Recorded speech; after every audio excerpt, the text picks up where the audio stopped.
Morning guys and welcome back to my YouTube channel. It is your girl Ulungi aka Uluzi. Guys, intro esengizozama ukuyisheshisa kakhulu because abantu basuke sebejahe idolo bathi ngiyababambezela nge-intro. Bafethu ngicela uqale ngibonge usisi uNomalungelo Nzama ngo-super thanks wakho wanamhlanje ngiwubonile kanti nayizolo ubukhipha omunye. uNkulunkulu nje akwandisele kwande la othathe khona kulokhu kuqhubekile nje kukhula kuba kuningi khona uzoqhubeka nje nawe ubusiseke nosisi uceliwe Mahlalela. Ngiyabonga kakhulu sisi, uNkulunkulu akwandisele akubusise. I really appreciate o-super thanks benu. Also nama usifuna ukusipha u-super thanks uya laphaya uvela u-super thanks uklikha u-super thanks wakho ubone nawe kunama-option amaningi kakhulu ongathuza wena oyibonayo ukuthi uyathanda ukuthi kube yona lezo sinika nawe appreciate whether kuncane or kukhulu kuhle phambi kwamehlo ethu bafethu.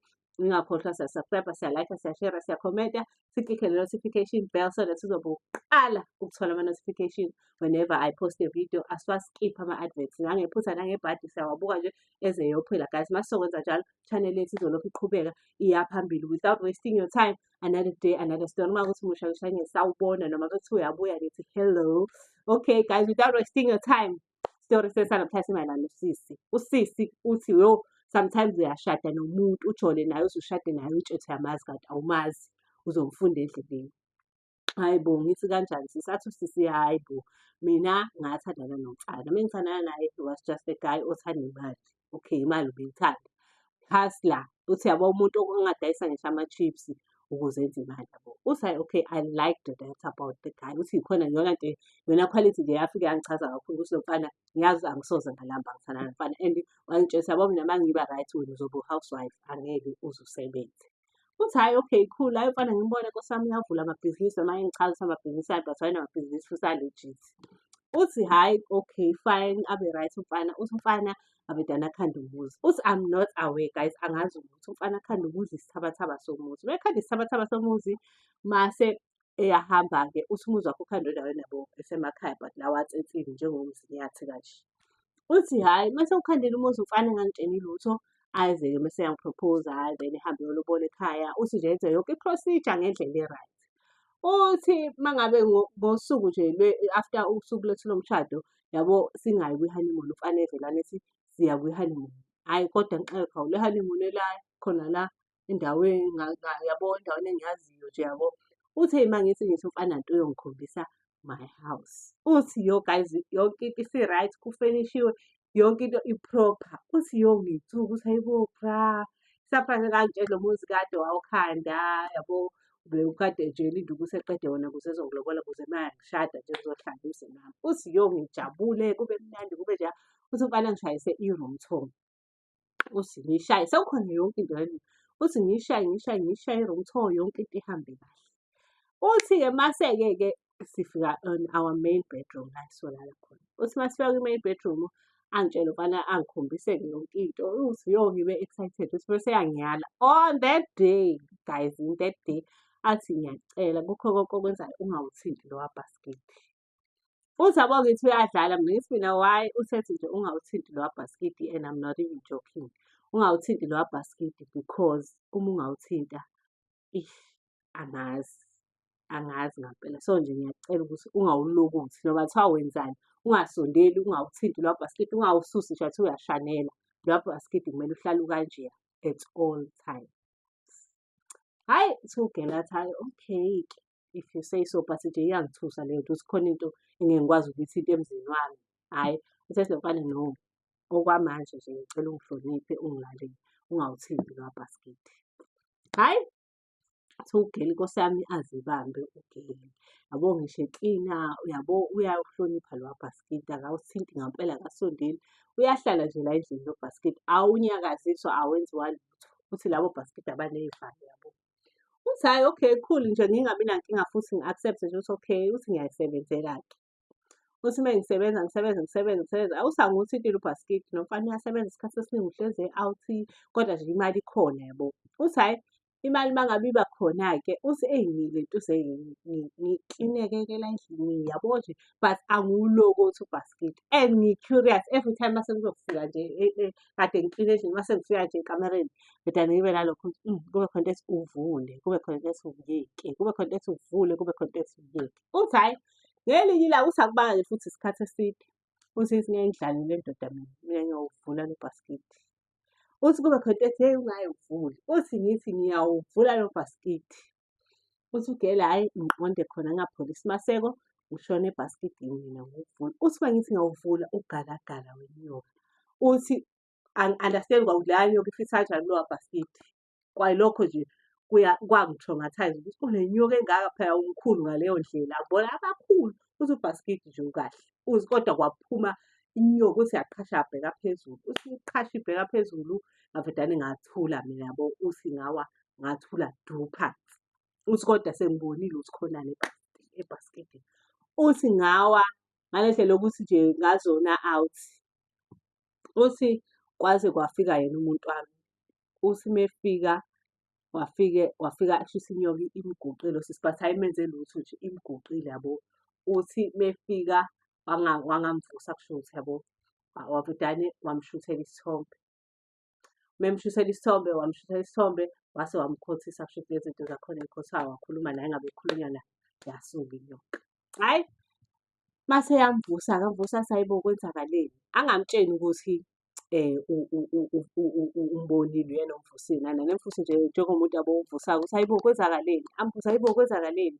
Athi usisi yo mfethu angazi mina ukuthi ngayichaza ngithini into eyenzakalile yabo.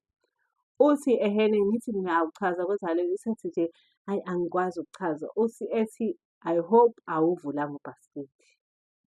Uthi ugele ngithi angikaze ngize ngiwuvule. Uthi ethi I hope awuvulanga ubhasikidi. Uthi nje athi ugele angikaze ngiwuvule ubhasikidi ngivele ngashibilika ngawe hhayi yabo hhayi.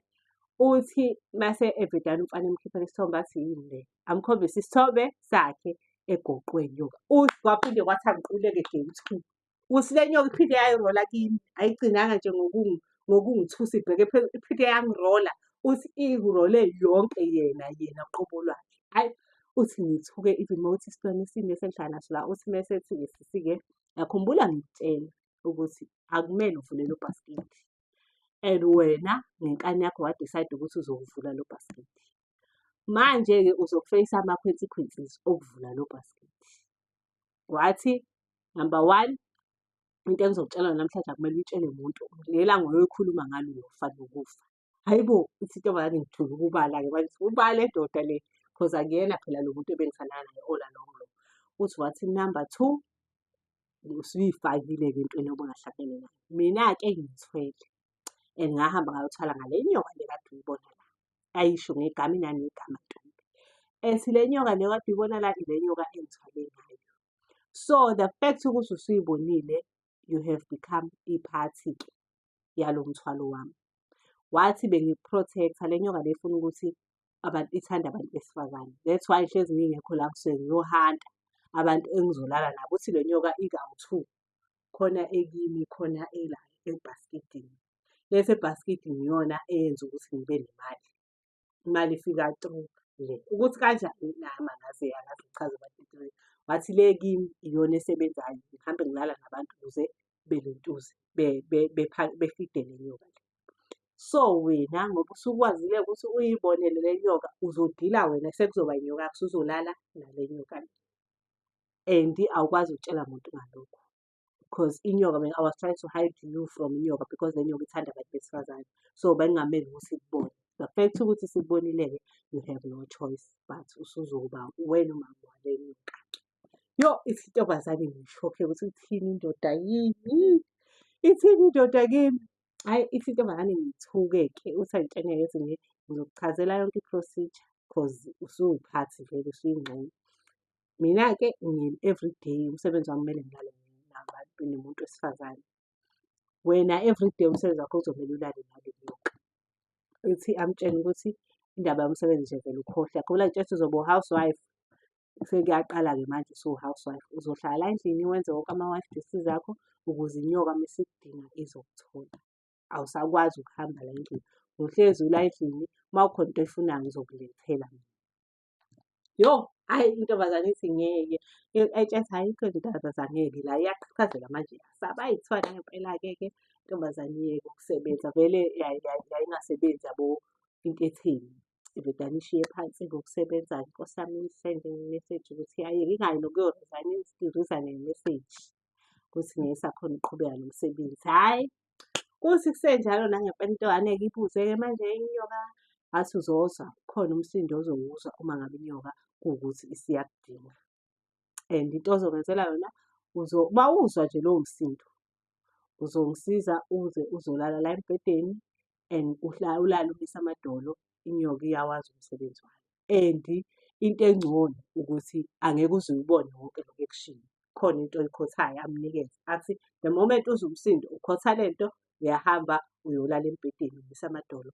Inyoka izobe isiy'bonela ukuthi yenzani. And wena ngeke uze uyi-encounter inyoka unless uma ungeke uyikhothe lento. So the moment ishaya ikhwela wena lento okumele ihlalela kuwe, wena ukhotha lento le, uyahamba uyolala embhedeni, inyoka iyay'bonela yenzani ngawe.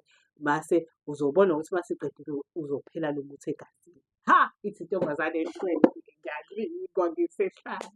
Kuthiwa hhayi nangempela-ke intombazane ihlale-ke endlini. Ithi ngalelo langa akaziqine, kuthiwa ayikaziqini ngalelo langa intombazane yahlala ilinde umsindo ezowuzwa phela ngoba akumele ingawuzwa ngoba yangawuzwa kusho ukuthi izobonana nenyoka. So akudlali ngisho iredio kusho ukuthi ila endlini uma ngicabanga. Ngoba okokuqala akakawazi nalo umsindo ukuthi umsindo kanjani. Hhayi ithi intombazane hhayi nangempela ngawuzwa umsindo guys. Uthi kukhala ngathi kushawa amadramu, yabo umsindo kushawa amadramu kushawe nekhwela. Uthi umsindo omnandi kodwa mina ngoba ngangithukile ngangazi ukuthi kumayelana nani wawungihlukumeza. Uthi hhawu washo umsindo lasho ikhwela. Uthi ngayithatha into yami ngayikhotha. Uthi ngalala. Uthi nje yabo uthi nje ulale embhedeni umise amadolo kuthiwa uvele ubuthi zu. Uthi walala Ntombi. Uthi hhayi kodwa uma uvuka uyezwa ukuthi khona into enkulu ebiyenzeka kimi. Noma ungazi ukuthi kwenzakaleni, but usuke ufile ukuthi khona into enkulu ebiyenzeka kimi. Uthi ngicela ukutshela lento eyenzeka mhlampe 3 days. Uthi ngaqala ngay'bona ngishintsha. Uthi ngehla emzimbeni yezwa. Uthi ngezwa iy'keti sey'phenduka zithi yezwa. Uthi hhayi ngiqhubeke impilo yami le I signed up for le mpilo ngokuthi ngivulelwe wabhasikidi. Uthi hhayi njalo without fail. Uthi mekhona angeke ingihluphe. Kodwa nje mengekho endlini naye lo muntu uhlezi engekho vele ufika ebusuku. Yabo nje uthi kodwa kuba once a day but iy'khathi ayifani. Noma inini mengidinga kumele mina ngibe available ngibe khona. Uthi nje mina kwafanele sengithunjiwe kuleya ndlu because I cannot be out of the house ngoba kumele ngiphakele naye umthakathi. Hhayi uthi-ke ugeli yenzeke lento. Uthi yazi lento yangihlula ukuthi ngiyibambe for 3 months. Uthi ngazama mhlampe 2 or 2.5 months.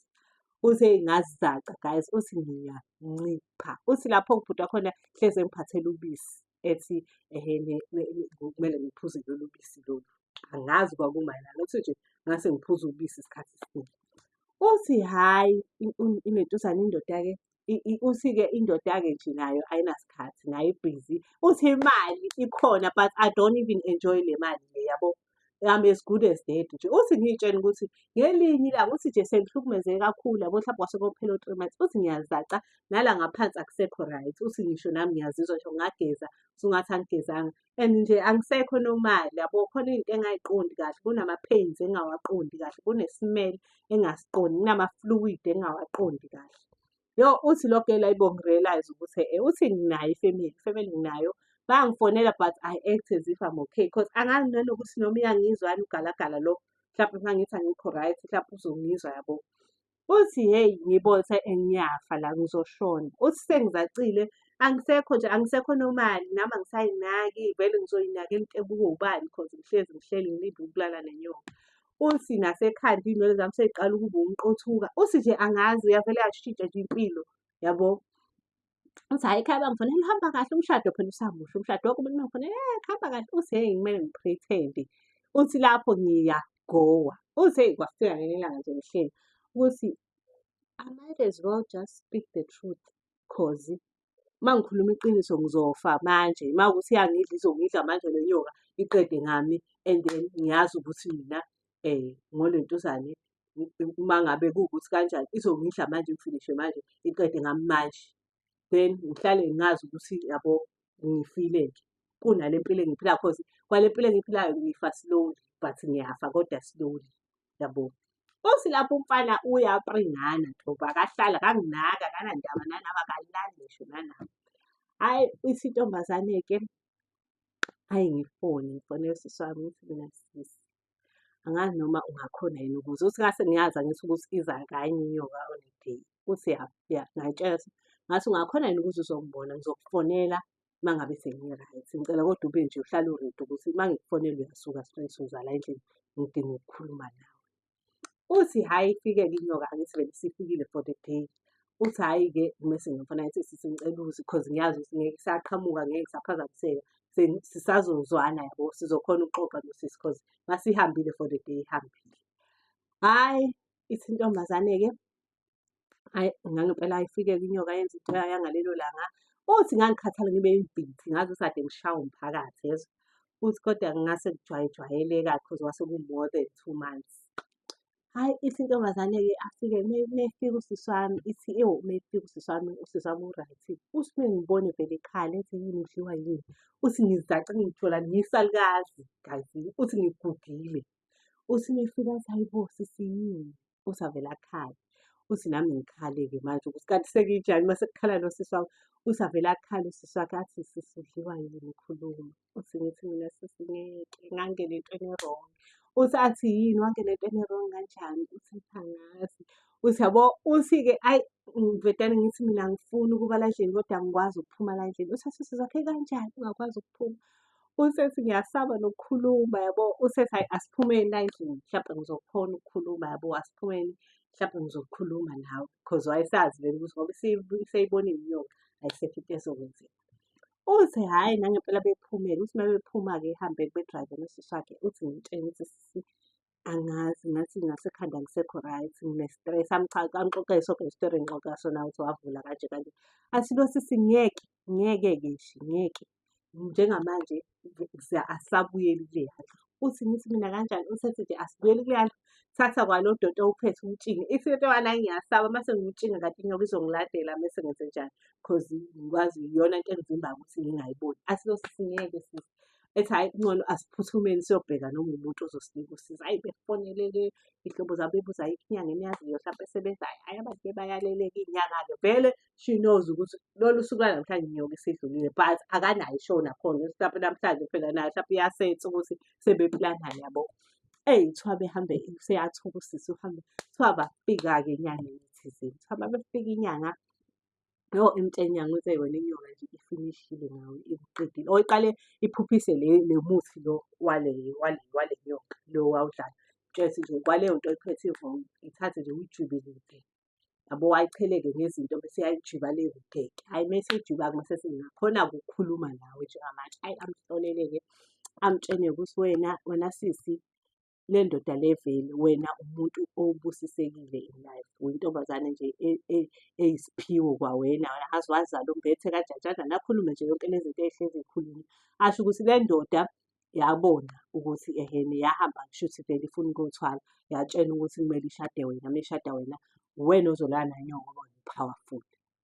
So ngenkathi ekutshela vele ukuthi ungawuthinti ubhaskidi, kwakuvele kuyindlela yokuthi akuyene ukuthi ulale nenyoka because from the beginning imishini kwakuwukuthi uwena umuntu okumele aphakele leya nyoka. So kahle kahle umuntu wakho wena wasacrifice-a ngawe ekuthenini wena uzoba ukudla kwaleya nyoka ngoba leya nyoka ifuna umuntu o-powerful, umuntu o-spiritual, umuntu angazi-ke angiwazi wonke lamagama lawa awashoyo but there was something special ngalo hhayi-ke.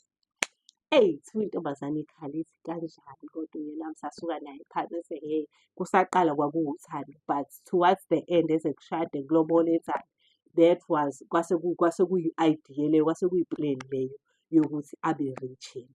Athi umyeni wakho unemali u-right because wena ulale nale nyoka. Before wathi uma ungabuyisela isikhathi emuva, before wena ubone leya nyoka waye-right yes but kwakungafani. After wena usulale nenyoka la yena waqala walentuza. Le nto ayishoyo nje ukuthi yena unenyoka esiswini ayikaze ibe ikhona lento leyo. Yena vele wayevele ekuheha, wayazi ukuthi uma ethi ungawuvula ubhaskidi vele uzoba curious. Wonke umuntu engaba curious eyowuvula ubhaskidi. So vele i-target was you. So yena ngaso sonke isikhathi niyaminyana nawe yena uyageyina. Intombazane ivele angixolele ukuthi hawu kodwa Nkulunkulu wami. Hhayi asho athi ngizokusiza. Athi ngizokusiza but angazi i-damage ekuwe ngaphakathi ukuthi ingakanani yabo ngoba kade ulala nesilwane. Ayi-ke uthi-ke wazama-ke, uthi-ke wazama ukumklina-ke. Uthi uma ezama ukumklina before ngaso leso sikhathi ezama ukumklina, uthi hhayi ebusuku yangena khona indoda yakhe yambuza yathi ukuphi. Uthi-ke washo-ke ukuthi hhayi angikho, uthi ngathi angikho. Uthi-ke le nyanga le meyapha yamtshena yathi ehene awukho safe because usuwazi into ey'nkulu ngalo muntu and lo muntu unayo imali okwamanje. Izophela yes ngoba usuzophuma kuye, but unayo imali kwamanje uzoku-track-a down and uyazi ukuthi wazi lukhulu. So akukho right, kuwubungozi obukhulu ukuthi uqhubeke uyisondezane naye and uzokufuna because leya nyoka uwena wedwa umuntu okwazi ukuyenza ukuthi imsebenzele. So uzoku-track-a down aze akuthole because akakhoni beka-survive-e ngaphandle kwakho because uwena umuntu owaziwa yileya nyoka. Yo, intombazane ithuke-ke yafona umfana ayibuze ukuthi ikuphi, isiyasaba nanokukhuluma naye isho ukuthi iyeza. Ayibuze uphumeleni because ngasho ngathi ngeke uphume ngizocasula-ke manje inyoka yami ayibize ngegama. Kuthiwa lo baba lo ayilapha intombazane, kuthiwa-ke usisi wayo-ke ayibalekise-ke intombazane-ke. Kuthiwa yabaleka-ke lo baba lo bezoyilapha uyena obeya kuleyo ndawo leyo ebalekile inyoka. Kuthiwa-ke ubhuti-ke ayazi ukuthi wagcina enzenjani, mhlampe usayi-track-a down namanje nobani knows. But-ke kuthiwa-ke nami guys angibhalelwanga intombazane ngaze nizoyi-track-a kini. Ngibhalelwe umuntu owazi intombazane, okay. Hhayi kuthiwa intombazane yabaleka kanjalo-ke yaphunyuka kanjalo, kodwa nje ukusinda ayikakasindi 100% namanje. Isakwi-process ye-healing, ayikaka-heal namanje because ukulala nenyoka is not into encane bafethu, into enkulu, into e-serious. So-ke kwaphela kanjalo-ke ngogeli. Kuyimanje-ke kuthiwa-ke usazama ukulashwa, uhlala kwi-isolation because you can never stand isimeli salowa sisi. Kuthiwa angeke umelane nesimeli sakhe, unesimeli sakhe yedwa. So nje siphela lapho-ke isitori sethu sanamhlanje. I hope nis-enjoyile and I hope nifunde something guys. If kuwukuthi nawe une-story that you wanna share, noma kuthiwa sinjani, please share your stories. Ngikhona ku-TikTok bafethu, ningisendele khona ama-stories enu. Ngizoza ngizowaxoxa lana, angeke ngize ngi-mention-e, you will always remain anonymous. Ngiyacela-ke niqhubeke njalo support i-channel. Thank you so much for tuning in. Ngiyanithanda.